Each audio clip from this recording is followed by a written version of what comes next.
يا ترى يا حمادة عملت ايه في المدرسة؟ عرفت الفصل بتاعك ولا ما عرفتش؟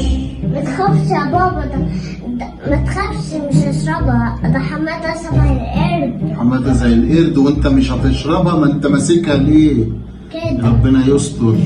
اشرب يا اخويا. ايه ده؟ ايه ده؟ في حد بيخبط كده؟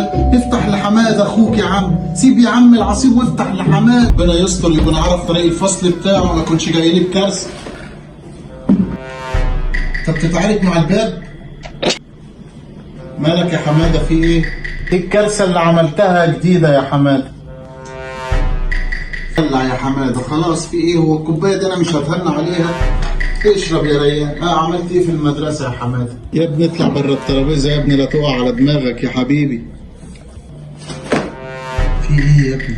مش المدرسة وانا يا مش 100 حمادة. مره يا حماده قايل لك خيط فرده الشراب دي يا ولا؟ برضه وما غسلتش رجلك؟ الشراب وطلعه بره يا حماده عشان انا معدتي قلبت. روح خده اغسله. هيجيب لك حماده ايه؟ ده حماده عايز اللي يجيب له. مالك يا بابا، الميس طالبة منها طلبات. احنا لازم نجيب عيل جمل علشان مخنا يبقى قوي بدل ما افضل خف. تمام. عين جمل وعشان ابقى زي جارنا. يا بابا، ايه؟ الميس طالبة مني عين جمل علشان مخي ينور. هي اللي نصحتني انا لوحدي، بس انا ما اقدرش ازعل الميس. هاتلي عين جمل عشان ما افضلش زمانة. مالك يا حبيبي، فيك ايه؟ عين جمل ايه؟ ما انت عينك زي الفل. يمكن طالبه منك كراريس ولا حاجه ولا كشاكيل يا ابني.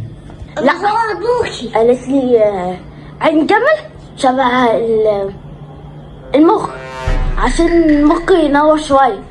انت يا حمادة ما عندكش مخ؟ نعم، انا مش فاهم برضه كنت عايز ايه.